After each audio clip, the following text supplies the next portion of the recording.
Here's a quick disclaimer. The views, statements, and opinions expressed in this program are those of the speakers. The statements are not intended to be product claims or medical advice.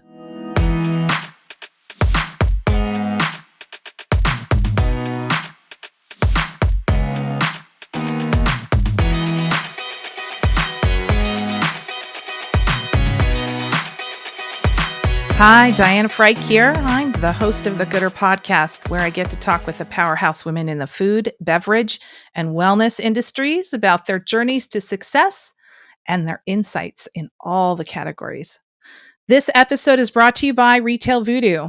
Retail Voodoo is a brand development firm providing strategic brand and design services for brands in the food, wellness, and beverage industries. Our clients include Starbucks, Kind, PepsiCo, High Key, and many other market leaders. So, if your goal is to crush the competition by driving growth and disrupting the marketplace with new and innovative ideas, give us a call and let's talk. Okay. Today, I get to chat with Audarshia Townsend, Content Director for Food and Beverage Insider. As a lifelong Chicagoan, Audarshia Townsend is a veteran food and beverage journalist who serves as a content director for Informa Markets Food and Beverage Insider. She also appears regularly on local and national media to discuss food and beverage trends, yay for us. And when Townsend's not on the eats beat, she's an avid yogi and meditation practitioner. Welcome to the podcast, Audarshia. Thank you so much for that wonderful introduction, Diana. I'm thrilled to be here. Oh, you're so kind. So I'm just thrilled to have you because I think before we start, well, I know that before we started, I'd done a little bit of homework. Okay. And I got a sense of who you are personality wise, which is a little bit different than who I met when we were at Expo West. We'll talk about that a little bit more. And a lot has happened since Expo West because you are one busy person. Cannot wait to hear about some of this. So, and you're in Chicago today, is that correct? Yes, that's my home base. Hometown. Okay. I love Chicago. My dad's an immigrant, and the only place that I can get straight up Czech food that's real is in Chicago and Pennsylvania. And Chicago, especially in the South Side, has some of the best Czech food. So I have really good memories. Yeah. Okay. Yeah. I'm going to check that out. I really didn't mean that pun, but I am going to have to check that out. Yes, you did. Yes, you did. I'll send you the places that I've been to. Okay. Yeah, for sure. Okay. Well, let's start at the very beginning. Audarshia, I always like to introduce people and let them tell us about who they're working for, the brands they are, the organizations they're associated with. So can you tell us a little bit about Food and Beverage Insider? Okay. So Food and Beverage Insider is a daily online news source and monthly digital magazine that's focused on the backstories and of healthier food and beverage products and ingredients. Now, it also covers market trends and serves as a valuable industry resource. I wrote that myself. Good job. All right. Yeah. And what is your specific area of coverage? Do you cover it all, or do you have a space that you fit into? So Food and Beverage Insider, it's foodbeverageinsider.com. It's comprised of three components. So we have the daily site, which we update on a regular basis with all the trends and news. Then we have we have a monthly publication, digital magazine, and that magazine covers everything. Each issue is themed, so it could be anything from beverages, which is the April issue, to plant-based, which will come out this fall, to just a range of topics that people in this industry are very interested in, and everything is very healthily focused. And then we also have monthly webinars where oh my goodness, we talk to various experts in the industry. And of course, we have the shows where we also have sessions where we have the experts in person talking about topics as well. Oh, okay. So busy. Okay. Now tell me a little bit about the relationship, or explain to all of us the relationship between the Food and Beverage Insider and Informa. How do you guys live together? Okay, so Informa is a parent company and it's based in Mm-hmm. London. And so it has many divisions of it. And we are part of Informa Markets, North America. There's like Okay. Informa Markets, South America, Mm-hmm. Asia, Europe, etc. So we are under North America. And then there are so many divisions, and we're part of the health and nutrition section. And part of that, Okay. there are two parts. There's New Hope Network, which of course puts on the Mm-hmm. natural product expo shows, Mm-hmm. and then the Mm-hmm. supply shows, supply side shows. I'm part of that, Mm. and those are Okay. so New Hope. Those are the finished products that you see in the stores, in the retail stores. Mm-hmm. So we're everything that you do before it gets to retail. So we talk about the ingredients, the I sustainability, we talk see. about the issues, Mm-hmm. all the things you're dealing with before it gets there. So formulations in the products and everything. So that's Food and Beverage Insider. I got it. Okay. Wow. Okay. Well, so speaking of New Hope and the Big Show's Expo, that's how you and I met. We were at they call it right now, Naturally Network calls it the MO Fellowship, the kind of minority owned fellowship. It was a networking breakfast on Friday. I believe there were two. There was one Thursday morning as well, Yes, and then I Friday. went I both. only made it to one. You The did go food to was both. Okay. delicious. I would expect as much, right? Okay, okay. So, what was your takeaway from what's happening with the kind of the minority owned fellowship and what Naturally Network is doing there? I think that is fantastic because one of the issues I hear from a lot of the founders who are people of color and Mhm. BIOPOCs is that it's Mhm. really hard for them to raise money, to get money for their products, Okay. or even just Yep. to get the visibility, get the marketing, get the Mhm. exposure, Mhm. all that good stuff. So naturally network with this I guess this arm of their organization. This is a way Mhm. for them to amplify these groups, and so I think it Mhm. is so awesome, and the people were fantastic. Mhm. Where it was is it Katrina? Yes, Is it yes, Katrina Tolentelli, right? Her last name doesn't always roll off my tongue. But she was the one that kind of pulled that all together. Yeah. Good. The work that Naturally Network is doing to elevate women and then BIOPOC owners and founders and just people in the industry in general has been pretty phenomenal. I'm always excited to see what they're doing next. And that was fun to be able to attend during Expo. it was Now, great if we, as well just to network with them in one space. I didn't have mm-hmm, most of them when they were at the actual show. They were spread out throughout it, but to yeah, have them all in one place and have their products there where I could just talk to yeah, them all mm-hmm, at once, I that was great. So I love that they did that. mm-hmm, mm-hmm. Well, I want to step back for just a minute Okay. because we're going to talk about trends. But as I was doing my homework, I noticed you have quite the interesting professional journey. You've worked at a number of places that um, maybe feel incongruent to somebody like me because I'm not a writer. But I would love to hear a little bit about how you came to Food and Beverage Insider and what drew you to this publication and this group. Okay. So, technically, I won't go all the way back, but technically, my food and beverage journey started at the Chicago Tribune and Chicago Tribune Mm, Magazine, where I worked for a number of years as a mhm. writer and a producer, and also a television personality, because they had me do everything. I learned everything while I Oh. was there. So they had me do television segments featuring Mhm, restaurants and nightclubs and mhm, cocktail lounges. They also had me doing mhm, radio segments. And then there was a mhm, lot of writing and then a lot of internet editing, producing, as well as writing. So I was there mhm. for a number of years. And then once I left, I was a free agent pretty much until I briefly went into PR. And so, some people are like, you're going to the dark side, going to PR. But that actually helped me being there for 2.5 years, this PR agency, Really? in the sense that I learned how to do PR and marketing. So Mhm. that predated it. I don't want to age myself too much, but it predated several years of social media.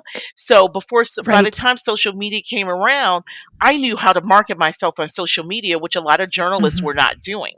And so I was able to Mhm. do that effectively because I just thought of it as, I did that for 2.5 years with products and Mhm. people like Magic Johnson, who we promoted Mm. when I was at this PR agency. So why not just do that for myself? And we're always told as journalists, it's not good to promote yourself. But in this day and age, as you know, of Yeah. course, if you're not promoting yourself as a journalist, you're not going to get gigs, especially if you're a Yeah. freelance writer. And I was doing that for Yeah. about 20 years. And during that Wow. time when I was a freelance writer, I wrote for Esquire and I had a regular gig at Playboy, again, the Mhm. Tribune, Chicago Mhm. Magazine, the list goes on with some of the publications writing about food and beverage, of Mhm. course. So I did that Mhm. for a number of years. It was fantastic. And then the pandemic happened. And so when the pandemic happened, as you know, the world just changed and the restaurant Yeah. industry was decimated and the stories just Mhm. started changing. I did a lot of Instagram lives. That's why you see I was so Mhm. active on Instagram, Mhm. because I was doing so many Mhm. different I was doing almost daily Mm. interviews with chefs and restaurateurs, Mhm. sommeliers, I mean, just everyone I was interviewing. Mm. It was great. Yeah. But sometimes, it just starts getting redundant, and then Mhm. some of the stories I was reading from other journalists, they weren't Mhm. so sunny. So many Mm. people left the restaurant industry during that time, Mhm. and a lot of them, Yeah. interestingly enough, came over to the CPG industry side of the business, Oh, because really? that was starting to really, really Right. grow for food and Of beverage. course. And so Mhm. I suddenly found my way following them, and here I am at Food Here and you Beverage are. Insider. Mhm. A lot of people that I talk to on the PR side, sorry to bring up the dark side, um, uh, a lot of them, are proclaimed foodies. Would you call yourself a foodie? Are you super adventurous, or do you just this is just another thing that you love in your life? I would never call myself a foodie because I just kind of think I don't really like the word. I call Mm, myself a food and beverage enthusiast. I'm very enthusiastic. enthusiast. I'm Yes, I'm enthusiastic. enthusiastic about it. Wherever I plan my vacations, my actual vacations, not the work trips, Yes. based on the city with the best food. And Get out. yes, Mm. instead of going to museums and hikes and all that stuff, trails, I find like the hottest restaurants with the best chefs and that sort of thing. And then, plan where is it in relationship to the best hotels? Does a hotel have a really good restaurant? So I Well, plan yes. everything around where the best restaurants are going to be in that city.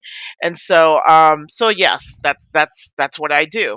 And then in Chicago, I just happen to be in a world-class city when it comes to fine dining, Right? when it comes to casual Yes. dining, and so forth. You cannot go anywhere in Chicago without getting a great meal, whether it's high or No, low I or in the agree. middle. So I agree. I'm just in the best place for food. So it's just Mhm. always around me. I love I agree with Chicago. So there I haven't traveled all across the United States, but there are 2 cities that I believe that are my favorite so far of the ones that I Okay. visited. Chicago's number 1, Yes. New Orleans is number 2, Yes. and it has to do with accessibility, Mhm. food food variety, Mhm. and the people. And Chicago, for those people that haven't been, first of all, where you been, go, because it's so easy to go to. But it's that kind of cross of a little southern Midwest hospitality, a little bit of New York. And when it comes to architecture, I just feel like it's a nice mosh pit of all of the things that are great about America in many ways. Of course, there's a lot of not great Mhm. things there as well. But I just feel like you're right.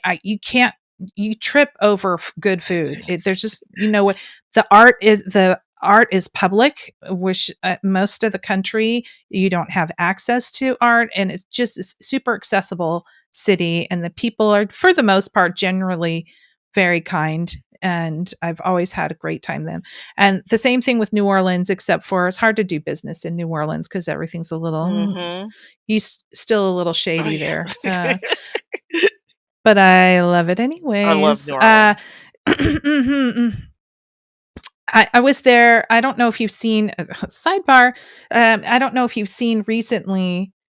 I was there a year ago, and the amount of new construction down there, the growth in New Orleans is Hmm. pretty remarkable. If you haven't been recently, go. Go. 2018 was when I was there That was the last time. Okay, so for my birthday. lots of Oh, so lots of things have changed since 2018, and it's really kind of nice to see because they've really needed the upgrades for Mhm. a while. Yes. Anyways, I digress. Way sidebars. No, not at all. Let's jump. I'll go back. There were a lot of Yes. restaurants I did not Mhm. get to visit on my last trip, and I have a ton of relatives there, and I just don't get Do there you? enough. Oh my god, my Mm. mom's like half of her, well, I'll say a quarter of her family, her side of the family Oh, really? New Orleans, and then Nashville, which Oh. another great food city. You know what? Never been to Nashville. It's wonderful, Sounds like you wonderful. recommend, hey? Absolutely. Okay. Okay. I heard that it's a I've heard it's become a destination party city, a little bit like New Orleans, but not quite as large, It, in a slightly different it is way. well, pre-COVID, I know that Nashville was the top bachelorette city in the country. It beat out, Vegas. I couldn't believe I that. can't That's shocking. Mhm, and I mean, shocking to me, but I live on the West Coast, so I have no like connection with I Nashville. couldn't believe it, but it's true, and I witnessed it because we went and it was, the last time I was there, I think it was 2013 or no, Mhm. 17 or 16, and, Mhm. it was around this time, so it's bachelorette season right now, and it was insane. Oh, of It course. was Of course. awesome. It wasn't mine, though. Was I was it? there to have fun Yeah, of course. and to eat. But yeah, I went so okay, when it comes so let's talk a little bit Nashville and food. So when you say it's a great destination for food, what are we talking about? Is this Americana or is it pretty diverse? It's pretty diverse when it comes to cuisine because you've got the southern food. Of course, it's the Yeah. home of the hot chicken, and they have great. You'll find Mm. great biscuits everywhere. But then at the same Mm. time, you'll have like some world class chefs. Don't ask the names right now because I wasn't expecting It's this one okay. because I don't have them in front of me. And downtown Nashville, it just has some very contemporary, very good restaurants, and there's a lot of Really? high and low at some of these fine dining restaurants. So you'll have Southern cuisine and they amp it up. And then there have a Mm. lot of traditional restaurants that have been, um, how do you say, some restaurants have been around since the 1920s that have been upgraded, I remember. Wow. And then what I really loved was that someone bought the old Woolworths, which was the site of the 1960 during the early 1960s, during the civil rights movement, when there was the sit-ins. Yes. A lot of the sit-ins bought At that one? yes, bought that one Okay. where all the sit-ins took place when black folks could not eat Sure. at the counters. They had to get their food to go. It's totally renovated and modernized. It was so cool. The food, well, this is again, like I said, pre-COVID, so I'm not sure if it's still Yeah. there, but I hope so. But the food was great. They had old old clips of Soul Train playing on these screens, and the food was fantastic, and as well as the cocktails. And I was like, it was really hip, and it was a diverse audience. And I'm like, wow, 50 years ago, most of us could not even be in here. So it was Wow. great. Wow. Oh, okay. Well, now I have a location. So now I know one place to go in Nashville at minimum. I'll Absolutely, have it's a to get gorgeous that from you. restaurant. Oh. Speaking of biscuits, there is a place up here. I don't know if you've been to Seattle. There's a It's been a place long up here time. called June Baby Yes, I and know Eduardo. Eduardo's Biscuits. There's just no words. I'm telling you, I will I'll go to the mat for one of his biscuits. They are so good, and he sells out every day because they're pretty labor intensive, Mhm. apparently, by the way he makes them. So good. So good. So he has a new And restaurant? he reopened June Baby, and then the other one that he had to shut down. Hit both of his restaurants got hit by COVID, and there were some Mhm, other shenanigans mhm. that went on as well. Right. And there's been a little lesson learning, Okay. is my understanding. Okay. It took him a while to And reopen. yes. You know what he's doing on his Facebook that I really appreciate? I follow him on Facebook. Is he's doing a lot of recipe experimentation, and he shows all the experiments on his Facebook page. So not everything makes it, of course, into the restaurant. But what's really cool is to have him go, I'm trying this and I'm doing this with it. Now I'm trying this and I'm doing this with it. So you get to go along for part of the ride of the journey of, what is it that a chef goes through before they actually put something Mhm. in their restaurant. And it's not something that's typically visible to the rest of us.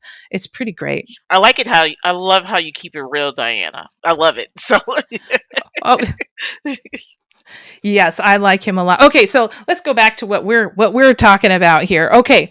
So I want to go back to Expo for a moment. I know that in your role, trends, that's part of what everybody wants to know. What's the trends, what's happening next, what's happening tomorrow.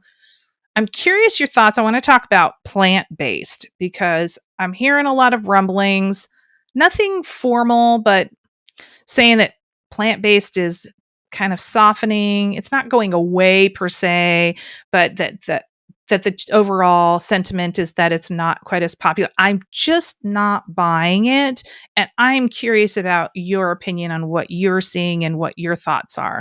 I agree to the part where you said that it's softening only in the sense that the people don't want the same old things because vegans, Sure. veganism, people who are plant-based food enthusiasts, they want what they want. However, they Mhm. want more variety. So Mhm. there are always going to be innovations there. So whether it's Mhm. meat, whether it's dairy, cheese, Mhm. dairy-free Mhm. cheese right now is so hot. It is Is it it? is so hot. Ice cream, the cheese, and sour cream. At the expo, had some that I was just like, I had to do a double take. I was like, wait a minute now. And so Right? people are still trying to perfect, of course, that chicken nugget. But Yeah. a lot of companies have moved on to other innovation because there's so much when it comes to plant-based. And I just did a segment recently on the Fox affiliate in Chicago, and we Mhm. were talking about plant-based, and I was Mhm. saying when people hear plant-based, they automatically like, oh, Yeah. that's not going to taste right. And you have to Right. understand that plant-based also means that you're taking a lot of stuff that people are sneaking in. Because I remember Mm. distinctly this one company got in some trouble because they Mhm. were promoting themselves as a vegan product, a vegetarian product, I mean, a vegan or plant-based product, and they were sneaking in. I'm not going to say what, but they were not sneaking in something just so it had that velocity and that Yeah. flavor profile in it. And people were like, "Oh, this is so Yeah. good." And it turned out that they had something in there that was a meat product. It was a meat Oh, protein, no. and it was people were getting a lot of people were getting allergies because they were like, "Wait a minute, what Oh. is this? What's going on? It's not supposed to have any allergens, any meat. So what Oh. is happening?" And so that's why it's important. The plant-based narrative is really important because you have to when you say it doesn't have certain things in it, it better not. And so companies are getting better with that, and it's also tasting better as well. The products they're Yeah. cranking out. So I don't think it's necessarily softening. I think there are better innovations. Yeah. And I also wonder, there's a lot of information now coming out in the marketplace related to the food technology Hmm. around these plant-based trends. And, you're in many instances, we're taking elements of a particular vegetable or fruit and stripping it down to, those basic elements and including it because, we're sort of Frankensteining in some of it. Is I don't really like that word, but effectively that's what's happening where we're putting a bunch of things together and creating something new in order to simulate something that we're comfortable with. And I'm wondering if that is having an impact, that kind of blurring definition of plant-based. Some people feel maybe afraid of what those maybe meat analogs are looking like, or the animal-based analogs, or do you feel like I'm just too deep in the industry and I'm overanalyzing what I'm hearing? Um, I think it's, again, innovations. People are out there. They want to make the next they wanna make the next they wanna create the next big thing, and so Of we're gonna course. see these experiments and all these different analogs, as you said, Mhm. coming out for the next few years. There's so many things I've Mhm. heard that, "We're doing this, we're gonna make this." I'm not gonna say what they are because they're all over the place, Sure. but, Sure. people are projecting doing some of these things, up until 2026. And so, Oh, because they're still experimenting, they're like, "We're almost yeah. there," and sometimes Yeah. it may look like it and feel like it, but they also want to get that smell of it, Yeah. and then always, Mhm. no matter what you do, in the end, it better taste good. It doesn't necessarily have to taste like the real thing, but it better taste good, and so that's Yeah, always the and ambition. yeah, I would say, not in the end, I would say first, First, right, exactly. No right? Because aftertaste. mm-mm. No, and speaking of, also, I remember one particular innovation that I saw at Expo. It was in Hall E, bottom floor. I remember Oh, exactly where it was okay, because it was just a thing. okay. Did you see the ice cream and gelato that was made with olive oil? No, I did not. Oh, Was it OMG. It creamy? it was creamy. It Mm, tasted exactly like the real product. It took the man 7 years. see? Mhm. 7 years. 7 years. I can't remember. I'm gonna go look for it, and I'm gonna send you the link. You will fall on the floor. Everybody said, "Does it taste like olive oil?" I said, "It tastes exactly What like flavors? ice cream." I tried a mint flavor. What? Yes, I tried a mint flavor, and then I tried a lemon sorbet, and the lemon sorbet was on point. It was not just a lemon sorbet, it was a legit as a product that I would purchase at a restaurant, even scooped Okay. and with a little, I was gobsmacked. Is it finished? And I the mean, so it's out there? is it's finished. The deck is clean. The ingredient deck is short. I is close My to mouth is miraculous. watering, especially when you I said know. mint. Mint I'm mint ice gonna cream is send my you. favorite flavor. Is it now? Okay.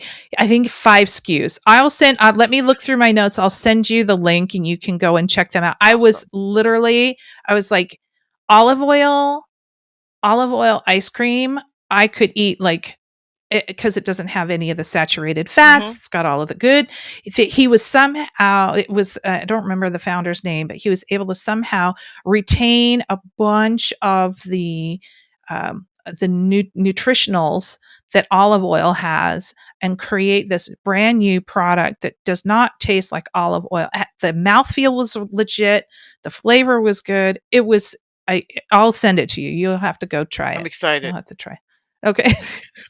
Okay. Woohoo. I was able to show you something that you hadn't heard of. Wow, that's a win for me for the day. It was Okay. All right. crowded. All right. There's no way you could possibly I see know it. everything at that show. It was Not so even. insane, and I went down to that floor, 2 times, and so I don't Yes. know how I missed it, but there was so much to see.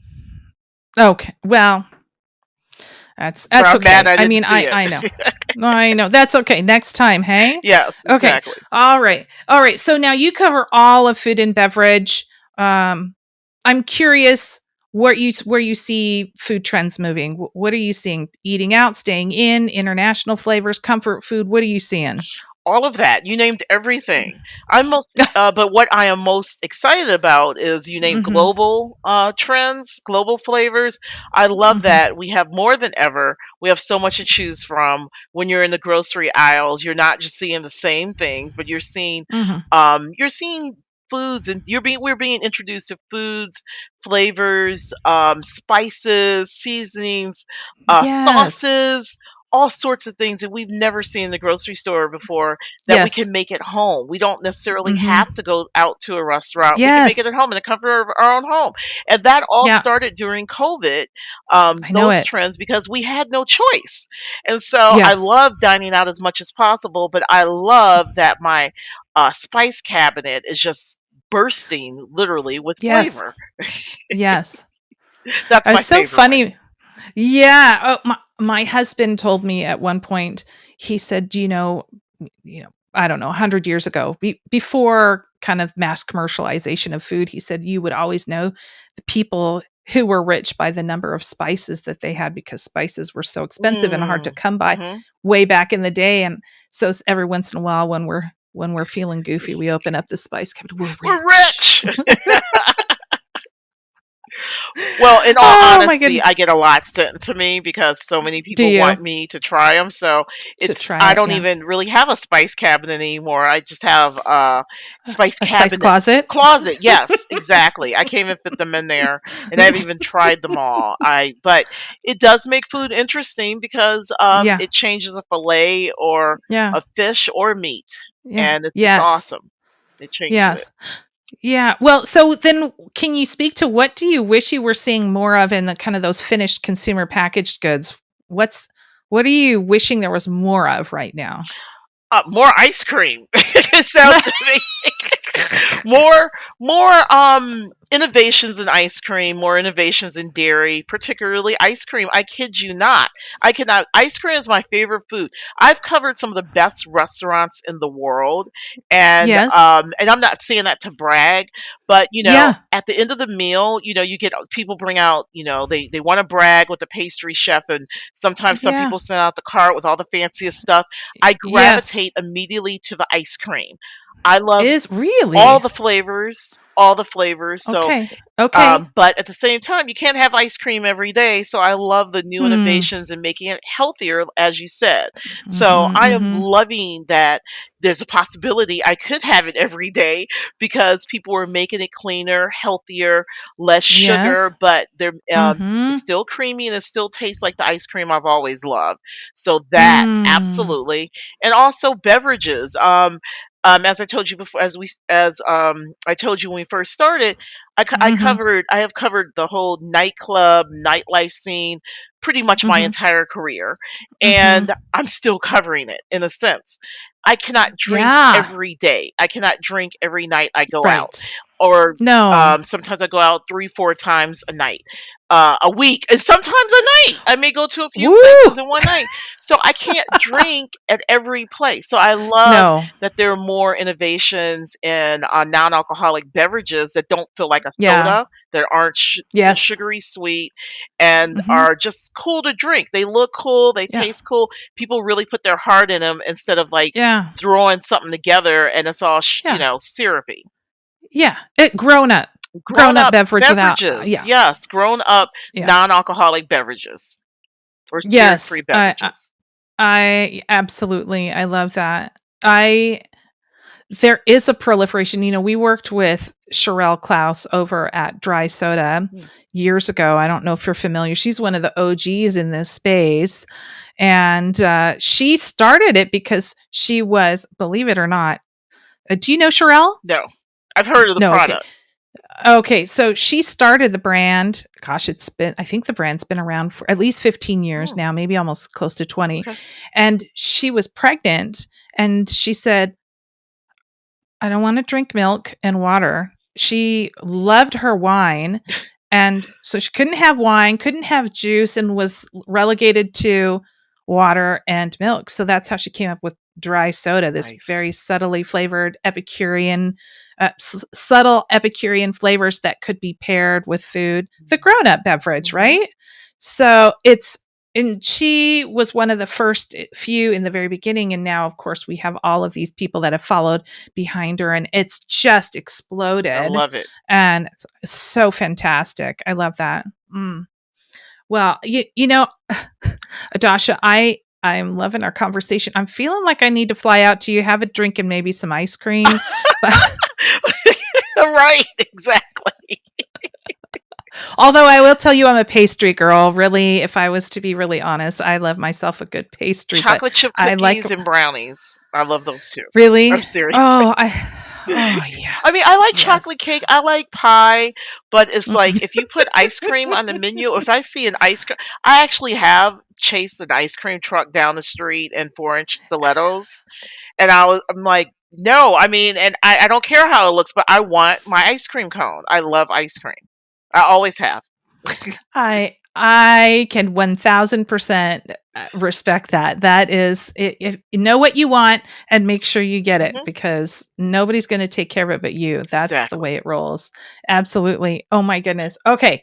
I have a question for you before as we start kind of wrapping this whole thing up here. One of the questions I ask absolutely everything because this podcast is about elevating women leaders, particularly in this kind of CPG space. Are there any other women leaders or rising stars out there in this industry that you'd like to elevate for the work that they're doing right now? Absolutely. The women who put together who created Dine Diaspora, Mm, Nina and Mamie. mhm. Yes, Nina Yeah. and Mamie. They're based Mhm. in DC or the DC area, and Dine Diaspora is a firm that amplifies Black women all over the globe, who are in the Okay. food space. So they could be chefs, restaurateurs, Mhm. entrepreneurs in the CPG space, food Mhm. scientists, farmers, activists, Okay. journalists, Okay. everybody who has a part in the food space. So they have this annually they have this event called not event, they have this award ceremony called Okay. Black Women in Food, the Black Women in Food Mhm. Awards, where they recognize Mhm. some of the top Black women who are doing it all over the globe. And both of Mm. them are originally from West Africa. And so Oh. you'll see names from there, you'll see names of Black women who are living in Europe, South America, and the Caribbean, North America. So they don't just look at the United States. And I think they're doing a great job. And Food and Beverage Insider just happens to be their media partner. So I was Oh. very happy to Hey. help put that together. Good. Now, I am just stepping into West Africa. I think, first of all, fabulous that they're incorporating from around the world, but I would say that America has not done a very good job at all of exploring this ginormous continent of food. And I know like Petite Spencer's like one of the first to kind of start to mainstream some of those flavor profiles and ingredients into the United States. And I see others following behind her. Thank you, Petite. And I, it sounds like an exciting opportunity that these women are creating, just kind of elevate it here, bring it into the States and Absolutely. start because we've not that we've tapped everything in the whole wide world. It's an entire continent that we've not paid any attention to, It's and amazing. it and I'm super excited for that. Yeah. And what's I crazy about it, if I can just say for a second, is Of that course. there's so many people from all over the continent in the United States. They have their own restaurants, but Yes. they have their own stores as well, as far as retail stores that they Mhm. visit so they can get those products from home. Mhm. They can still make those Mhm. at home. But as far Mhm. as, mainstream CPG, you don't until Mhm. Petite and Frederick, her husband, Yeah. started IO Foods, IO. you did Mhm. not see any African cuisine in the grocery aisles that you could just pick up and say, "Oh, I think I want to do some fufu or some jollof Yeah. rice tonight." You couldn't do Mhm. that until they started, and Yeah. it's amazing that Yeah. all these years it took all these years for that to happen. It's Yeah. insane. Yeah, I agree. And as a brand developers, I talk with companies of all sizes, startups through Fortune 50, and I've spoken with a couple of, I want to say maybe less than a dozen companies over the last 5 years that are African inspired, but it was never necessarily country inspired. It was just kind of more all of Hmm. African. And every time they wanted to talk about their product, I felt like they wanted to talk about their brand and kind of like an expected, like what Americans expected from the African flavors. And I said, why don't you own it? Like, you don't have to pretend to be Mm-mm. something. Just own it. You have your own cuisine. Let's let's be legit about this and turn you into something that will have Americans excited and not kind of further what's the word? characterize it and turn it into like a caricature of what the whole entire continent is of food. Exactly. And it was very hard when you're a small startup, particularly those that are cottage, they're making ideas out of their kitchen. They're Mhm. not professional chefs, they're not professional manufacturers. And it's scary kind of saying, oh, I can't have an influence. People want me to behave in particular ways. You can only get those people to move so far outside of their boundaries and understand what their potential implication is to the general population. But I've seen kind of fits and starts. And so when Mm. Pertiten and her husband stepped out and said, we're going to own this, that was extra exciting. And again, it's all about funding, and a lot of people Yes. just don't get it. So it's good that they're Mm-hmm. leading the pathway, and a lot of people are following. They're inspired. They're totally inspired Yeah. by their success, and they've Mm-hmm. done a great job. Mm-hmm. And they're Hmm. nice people, Now, oh, and they give back so much super to nice. Liberia, which is is where her family's from. Hmm. Hmm. Hmm. Let's talk a little bit about what's next for you. What's on your plate? Where can we expect to see you in the next few months? Well, the next few months, constantly uploading new videos, interviewing food scientists and other people who are creating products for food and beverage. You'll see those interviews on Food and Beverage Insider. We have a new section called Ask the Scientists, the food scientists. Oh. We ask them just different things about what's going on in the industry and get their point of Mm-hmm. view. Also, as you know, we have the shows coming up. We have Supply Side West, which is going to be this fall. So Mm-hmm. that's where I'm going to be moderating, and my team as well. Quite a few sessions on Oh. beverages, innovation, Okay. global flavors, fermentation, and we have great Mm. panels. We are now creating those expert panels. Who's going to be on those panels? The discussions that are going to take place. So, and then the end of the year, there's always Europe. We have our big show.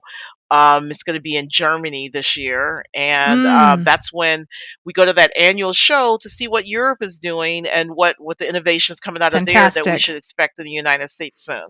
Last year was in Mm. Paris, and that was my first um, food ingredients Europe show, and this year it's Okay. in, like I said, in Europe. I mean, Mm-hmm. Germany. So I'm always Mm-hmm. excited to see what happens at that show because it's so Yes. big, and you really get that Yes. international flavor, and so many people from so many countries go there who we might not necessarily see at our Yeah. shows. So those are just Yeah. a few of the things, and then I'm always on, local TV as well, Chicago, talking about innovations, trends, and what people should be eating and drinking right now. Hmm. Okay. Well, when am I going to be in Chicago next? I'll have to turn it on. I'll take you to a Czech restaurant Oh, next time I'm I in would town. love, Then like I there we go. said, let's check it out. Yeah, okay. Let's Oh, totally check it out. I'm sure you haven't heard that before. you're horrible. Sorry. Sorry. No, it's okay. I've heard it my whole life. Okay. Well, hey, listen, we have been talking with Audarshia Townsend, content director of Food and Beverage Insider. Audarshia, where can people learn more about you and Food and Beverage Insider? Foodbeverageinsider.com is the site, Mm-hmm. and that's the daily website, and it's also a monthly digital magazine where you'll find all the great content that we put out. Excellent. Thank you so much for your time. I'm so happy to have met you. I haven't laughed this good for a long time. Thank you so Oh, much. it's so nice meeting Yes, you as well. Thank you so much for it was nice of meeting course. you, and I'm so glad Hmm. that you followed up and we were able to connect here. This was great. I Okay. needed the change of pace too. So thank you so much, Diana. Of course. And thank you, listeners, for your time today. If you like this episode, would you please share it with a friend? Otherwise, have a great rest of your day, and we'll catch you next time on the Gooder Podcast.